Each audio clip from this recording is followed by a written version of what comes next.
Welcome to the NextGen podcast, where we explore the next generation's perspective on the future of business. This podcast is powered by Commercient. You can learn more about Commercient and integrating your ERP and CRM at commercient.com. I'm going to kick it over to my co-host, Victoria. So hello everyone, I'm Victoria Jenkins. I'm the content specialist here at Commercient, and I'm one of the youngest members of Commercient, part of Gen Z. And Noah? And I'm Noah Thomas. I am the head of channel development here at Commercient, and I fall into the millennial generation. The idea for this show is that we're taking perspectives from Gen Z and the millennial generation, and also interviewing our wonderful guest, who I'm about to introduce here, to give us their perspective on different business activities, and then also kind of shed light on those things as well as we go through. Today, we're joined by not only a Commercient customer, but someone who I've had the pleasure of meeting in person before all COVID, Kelly Skelton, the Director of Digital Transformation at Fiber Optic Center. Did I get that right, Kelly? You did, yes. Thank you for having me. Honored to be here. Yeah, of course. So Kelly, you mentioned that you've been leading Fiber Optic Center through a digital transformation for the past year and a half, and you also just got your MBA from the University of Massachusetts. That's really cool. Congrats. Thanks. Yeah, it's been a whirlwind of education, both in the workforce and in academia.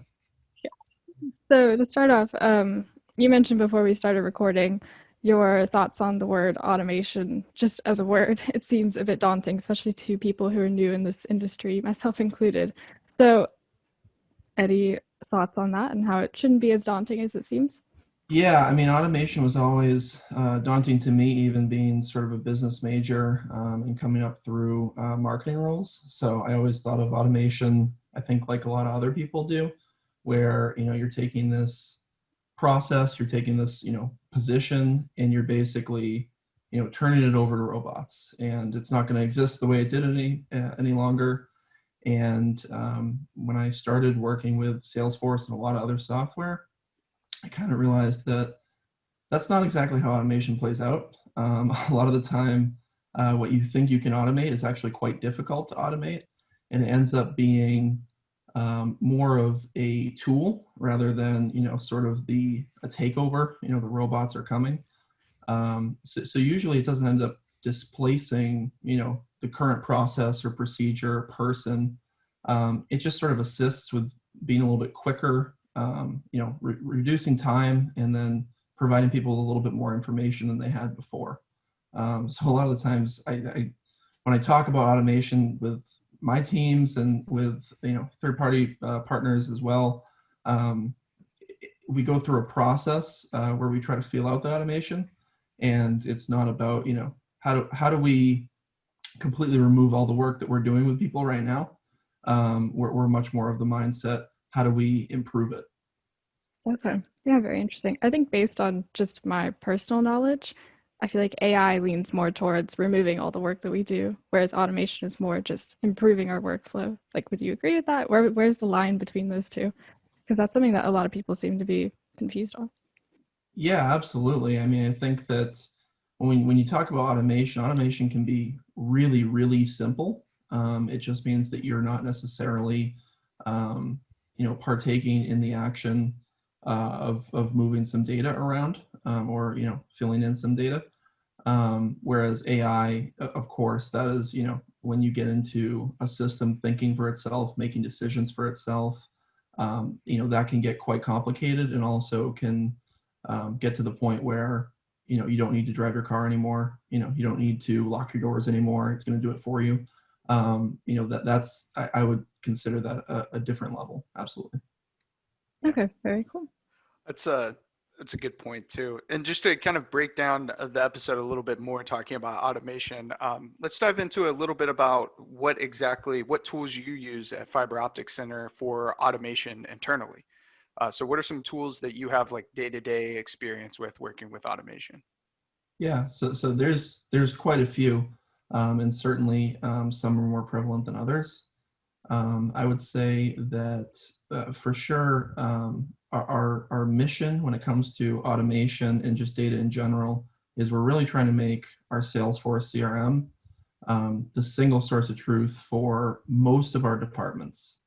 And so what that ends up looking like is that we have a lot of automation tools inside Salesforce when we're trying to integrate data both outbound and inbound.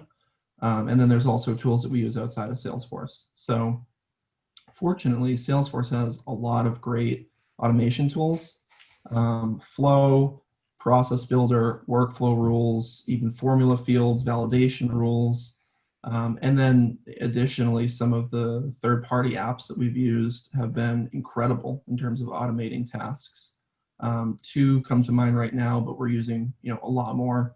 Rollup Helper and Duplicate Check are phenomenal tools that have saved us hours and hours of time doing tasks that, quite frankly, were beneath most of the people that were doing them. We just didn't have an automated solution prior to using those.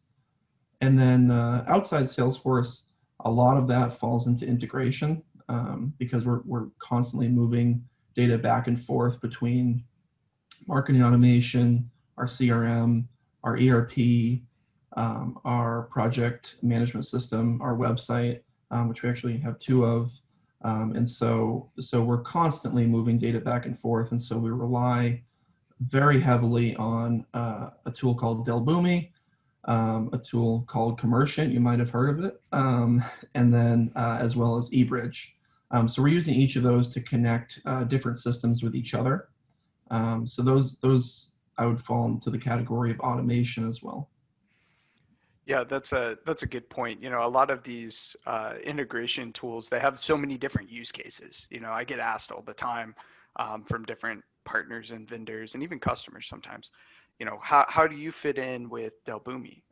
And the truth of the matter is there's so many different use cases for all of these different integration tools for automation. And it really just depends on your business practice. I'm sure obviously I'm not as heavily certified as you are in Salesforce, being that you have four Salesforce certifications. But I imagine having your Salesforce automated with these different tools can make a big difference in your business. Um, you know, when it comes to automating all of your individual workflows, whether it's native Salesforce tools or it's a third-party app, what would you say that has been the biggest influence on your business? Which integration would you say has really made the splash? That's a tough question because there's a lot of them, from really small but effective ones to major system integration. I would say there's probably a micro solution that lives inside Salesforce that is extremely big for business impact, and then there's a macro solution. The macro solution, and I'll definitely preface that I was not compensated or bribed or anything for this, but our use of Commercient Sync is very effective for arguably probably the biggest business impact that we've had in the past year.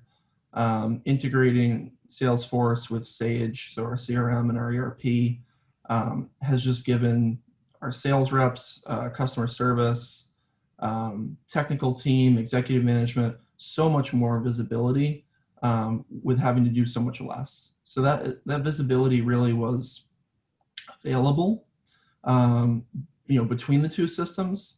But similarly to when you have to cross-reference back and forth two systems and try to align the data yourself, it's really difficult. Usually you end up, if it breeds any complexity, bringing it into an Excel doc, moving that Excel doc around, getting frustrated, restarting the Excel doc, closing it out, creating a new one, asking somebody a question on email. Commercient simplified a lot of that. So, our customer service and sales teams have probably benefited the most, just being able to communicate with customers real time based on their sales orders, their invoices, and then also really be in the know of product data, so they can see like real-time inventory levels. When they adjust prices, it reflects in the ERP. So that it's a very robust macro size tool that just we continue to. It feels like every other week we add some sort of tweak in the mapping or add-on that just allows us to go a step further And it's really cool to see buy-in from, the customer service department, sales department, tech team with, oh, well, I usually go into, Sage for this. Can we bring this in? Of course we can. So, we end up bringing it in, and we have a real-time integration, and it's fantastic.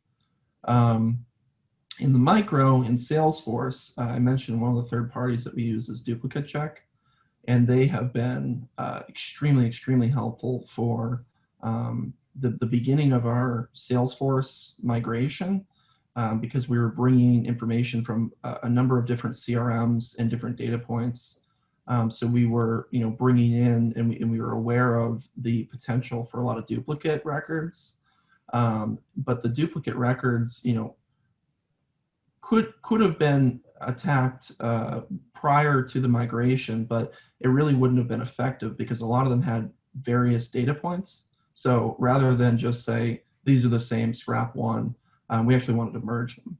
So Duplicate Check was extremely helpful throughout that process because it can identify any sort of duplicate detect based on any field of criteria and matching rule that you determine. So it's been fantastic, and it continues to be fantastic with a bunch of our API connections constantly bringing in new contacts, new accounts, new contacts, new accounts.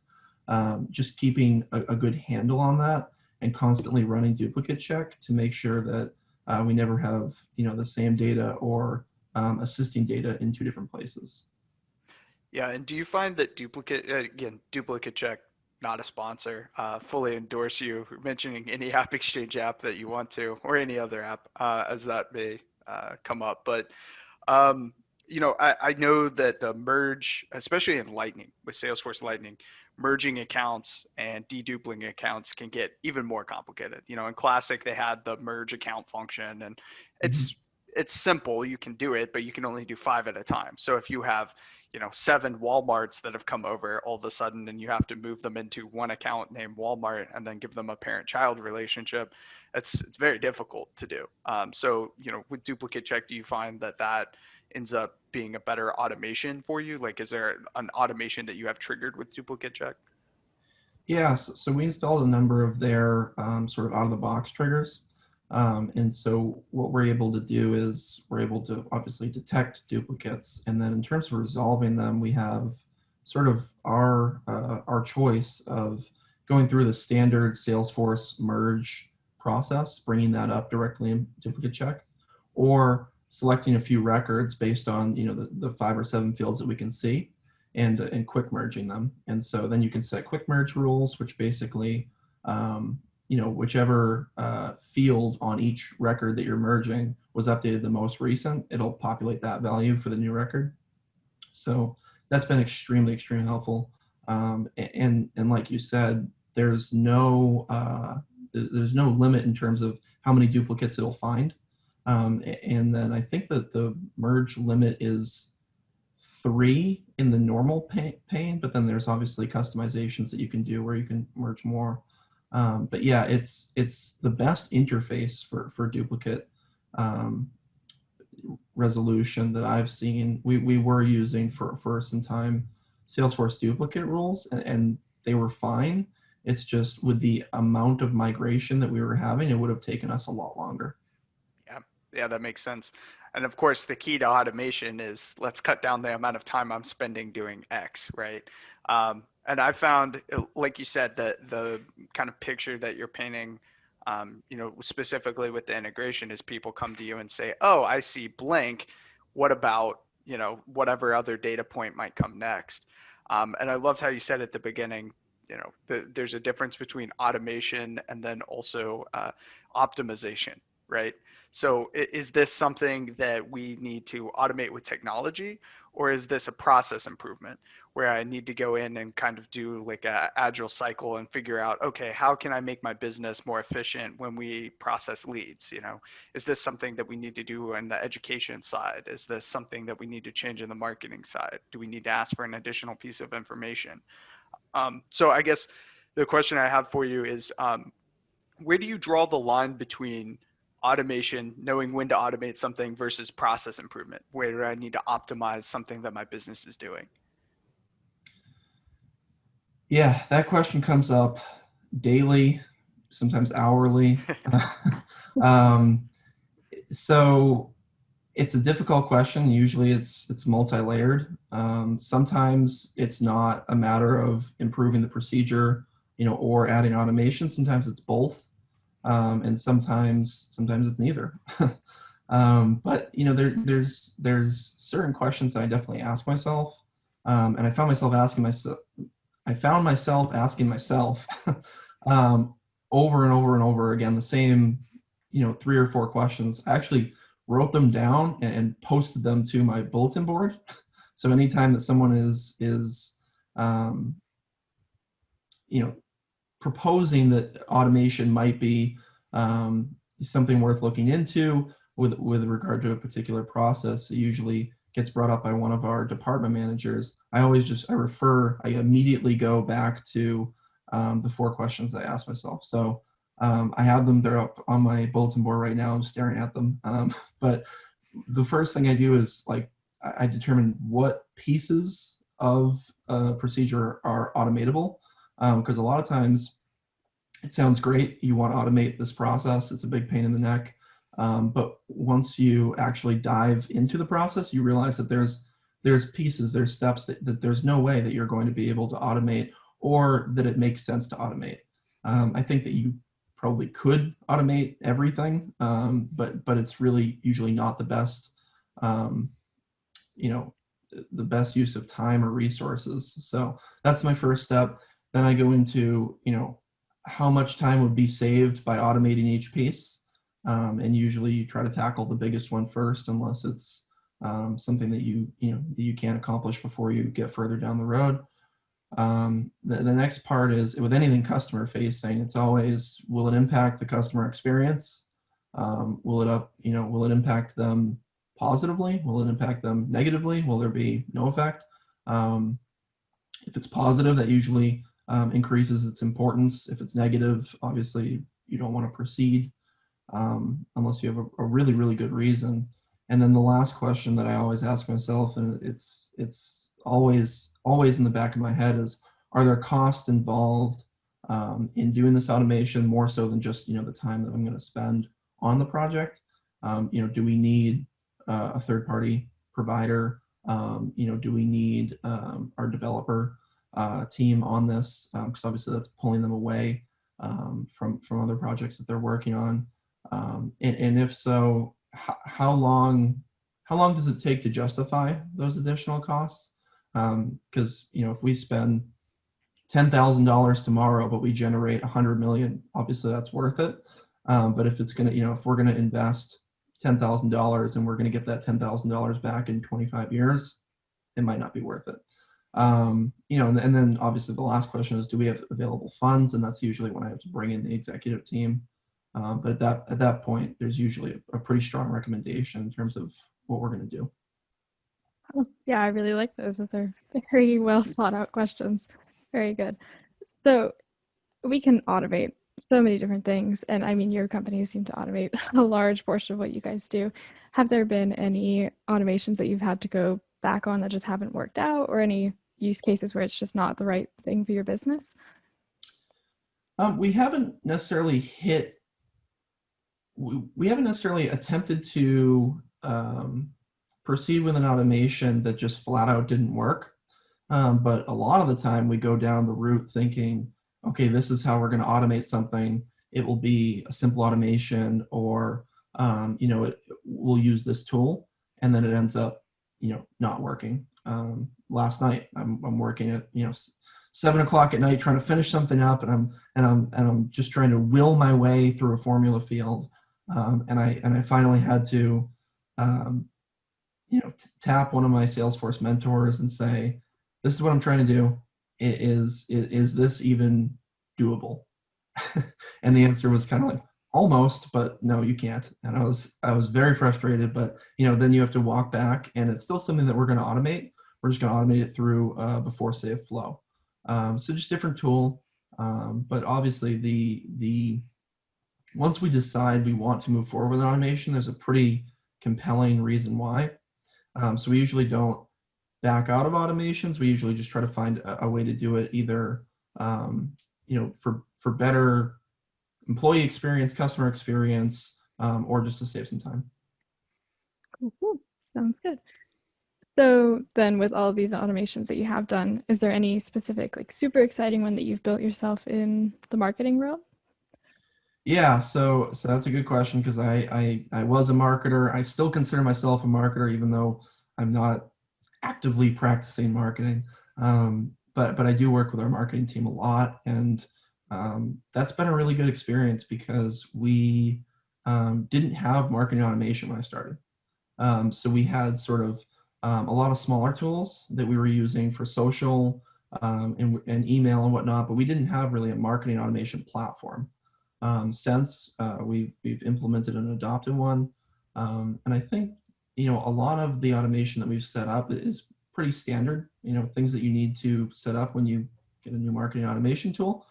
But I think that probably the most exciting project for me, being not from this industry, really not having a lot of understanding about our products when I initially started, was we incorporated basically a chain reaction automation where when someone closes out a deal, that customer, the purchaser, receives sort of an automated request for review. And that was huge. One, because I'm huge on Google reviews, social reviews. I think that social proof and internet proof are extremely important, even in a B2B setting. But also, we ended up getting a lot of sort of qualitative feedback, where it wasn't just, oh, we got 5 more Google reviews, this week, or, a bunch of people said that they would recommend us. We got like actual, text back that was, paragraph long, explaining what someone loved or maybe didn't love about, our company and our process and whatnot. Fortunately, most of the time it was positive, so that always lets you know you're headed in the right direction. But it was very exciting to get sort of the voice of the customer feedback in a way that we never had it before, almost real time from when the order, was concluded. Wow, yeah, that's really cool. That's amazing. So, of course, your company that you work at is larger and you have the resources and the funds and the people to do all these automations, right? Yeah, I mean, I think that I would categorize us as a large small business. Okay. So we're mighty in the resources and people that we have. People work extremely hard. I definitely know because I touch most departments in some way or fashion, and everyone is super willing to work collaboratively and put in the necessary time to get projects done on time and meet deadlines. I Yeah. wouldn't say that we're a huge company. We're honestly about 50 people, maybe a little bit less. But we've been established we've been incorporated for about 30 years. So we have a good footprint in the industry. And very recently, our CEO and our management have really gotten very, very serious about digital transformation. So my position was actually completely new a year and a half ago. And since then, it has been a marathon of software implementation, software customization, software integration. So I can't say enough about our management. They are extremely, extremely supportive in bringing things up to the latest and greatest software capabilities and how we can improve a customer's experience upon that. So it's a very exciting time to be at Fiber Optic Center for sure. Very cool. Yeah. So, as you're a small, large business, so to speak, for even smaller businesses or startups, especially right now during COVID, a lot of businesses are struggling. Would you say that now is the time to automate, especially for small businesses, or is it best to wait a little while until you have more of a footprint? Like your company has been around for 30 years, so it worked out well. What do you think about that? Yeah, I think it comes down to probably what pain points you're experiencing. So, if customers are really frustrated with your, website experience or, how little you know about them when they call into you, that's a pretty good indication that there needs to be some sort of automation or software improvements. I think that obviously money is a little bit tighter for most businesses during COVID. So there's not, a lot of software procurement going on comparatively to when times are really good. But I mean, if you're seeing major gaps, in your business operations that could be solved by software, it's probably time to, hire a single person who's well qualified, or there's a great network of partners. Obviously, you're in that category. So it really falls into, what pain points and what needs you have as a business, because every business is different. A lot of similarities, but a lot of businesses, have different pain points and need to really focus on those. Because if you remove the biggest pain point for a customer, more often than not, they're coming back and they're going to acknowledge that you have their best interest in mind. Very cool. Yeah. So right now we've seen a lot of different small businesses start to automate some things. For example, food ordering services, a lot of smaller restaurants with COVID. So how do you think that after COVID, these small businesses and large businesses alike are going to continue to use automation? Like, where is it going in this new tech world?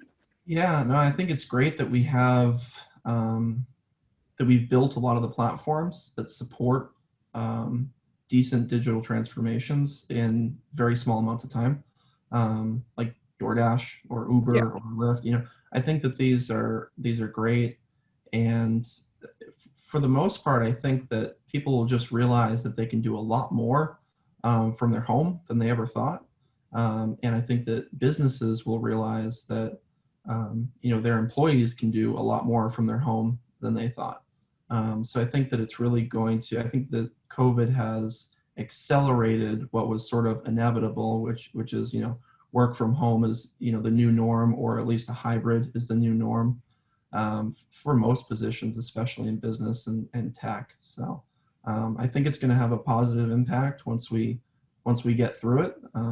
But, I hope that people will miss the interactions that they have when they go out to, a good restaurant, or, really anywhere that there's an exciting atmosphere. The movie theater, I can't wait to get back to the movie theater. And I used to go to the movie theater maybe once a year, but knowing that I can't now, Now you want to, yeah. makes me want to visit more and more. I don't even think I care about the movie or the food. I just want to, go out and see people. And I think that COVID has probably affected the extroverts like myself a lot. Yeah, that's a good point. A lot of times, and I tell Victoria this all the time, in tech, it's easy to put on your rosy colored glasses and get used to, oh, everybody ought to adapt and use technology more, as a technology-based business. But you made some good points there. When is it time to automate? Well, it totally depends on your business practice and what you're really looking to do. I think, like you had mentioned, when it comes to COVID and the time right now, it's kind of accelerated everyone's timeline with digital transformation. It's exciting to see, and I think as a younger person, in my career wise, and I'm sure for you and Victoria even as well, it's exciting to see, because coming up with technology, and I remember using the first computer I ever had at like 5 years old. So for me, being a digital native, being used to technology is just a no-brainer thing, walking into a business and going, oh, tech could do this and this and this. But for a lot of businesses, that's hard. How do you combat that at the executive level? Do you feel like you have that pushback, or how do you explain technology to someone who maybe isn't a digital native? Yeah, I mean, I think that you sort of have to put yourself in the other person's shoes, and you have to understand what they care about the most. I'm very fortunate at Fiber Optic Center. I don't think our CEO is quite a digital native, and if he hears this, he might chuckle. But I don't think he's quite a digital native in the sense that he grew up with it, but he definitely understands technology and its impact, and has a clear vision of what technology can do that most of the time aligns with myself. In my previous position, I think it was really difficult. I came from a construction company, and obviously construction is one of the things that you can't really have everyone work from home. Otherwise, you're going to get a lot of home remodeling projects that you're paying for. So, yeah, I think that was probably more difficult, and a lot of the times I was fighting that uphill battle of trying to convince that our technology can do great things for us, and really in the world of advertising and in the world of brand building with social channels, email channels, search. Um, you kind of have to carve out a little path for yourself, and then just continue to provide results. And through those results, I found that a lot of people started to adopt the mindset that we should use more technology, and see the business impact that it has, and then support it.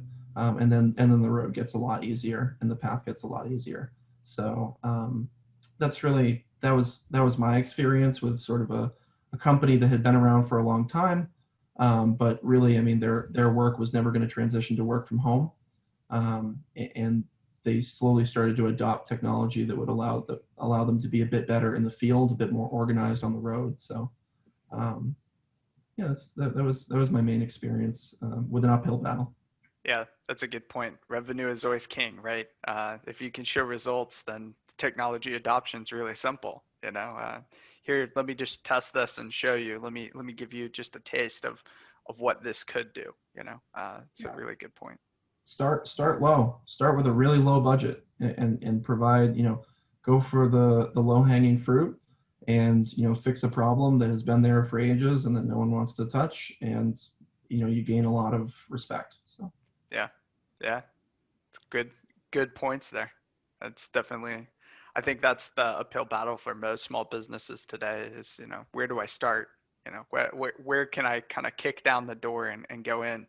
And that's where we've seen, Salesforce and those customers in the very SMB, you guys are a little bit past that, but the very SMB market, we see that a lot, hey, we're really looking to kind of kick down the technology door at our company, and how do we move into that next phase? So that's all good points that you're making there.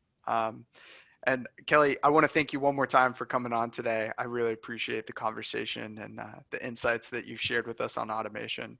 yeah, I love talking to you both, and thank you for having me. It's an honor to be one of the first guests. Absolutely. And Yeah, again, thank you so much. we did not bribe Kelly to say anything about Commercient. I want to be really Not at clear all, about not that. at all. And I'm happy to talk to people after about it, and show them a little bit of our under the hood automation. So yeah. Yeah, Great. absolutely. Always helps to So have a big fan. that's true. So Kelly, what's your Twitter handle for listeners? Ooh, that's a great question. If you don't know, I'll link it in the show notes if you can't Sure, think of it. yeah. I know that my name was taken up a few different ways, so I think it's like Kelly Michael Skelton 2 or something like that. But yeah, definitely link it in the show notes, and Okay. tweet. Yeah, I'll link that as well as your LinkedIn profile where you're very active, some good content on Super active. there. Yeah, I'm always posting things I'm interested in. Is there Yeah. any other shout outs that we can give you? Yeah, I just want to shout out, our team at Fiber Optic Center, working very hard, and they've given me a great opportunity to work on a lot of exciting projects, and I really appreciate everybody there that is helping me, along the way, because it has not been easy, and I appreciate everybody's patience and willingness to collaborate. Great. And those 4 questions that you mentioned earlier about automation and your process for determining if you should automate something, are those by any chance on your LinkedIn page or in writing anywhere? I can tweet them out. I can put it on LinkedIn. Yeah, I can definitely, or I can pass it on to you guys, and you can include it in the show notes. It's definitely not proprietary. I just learned from experience. So yeah, I can definitely share that with you. Yeah, that'd be great. Yeah, I thought Absolutely. those were really good for people starting in automation. So Yeah, absolutely. great to share. And before we let you go, we gotta of course tell everyone again. We're happy to have Kelly on the show. Trailblazer, 4 times certified, and of course a big fan of Salesforce. Last and not least, we want to thank Commercient again for sponsoring the podcast. If you need to integrate your ERP and CRM, please give us a call. Also, if you've listened all the way to the end of this episode and all of Kelly's wonderful tips and tricks, please make sure you tell the salesperson you're talking to that you want to use the promo code podcast1, which will redeem a special offer for you. Great. And as always, thank you for listening to the NextGen podcast.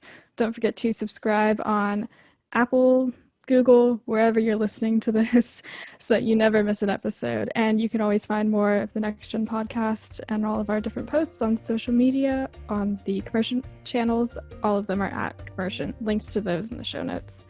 Thank you again, Kelly. Thank you. Have a great day.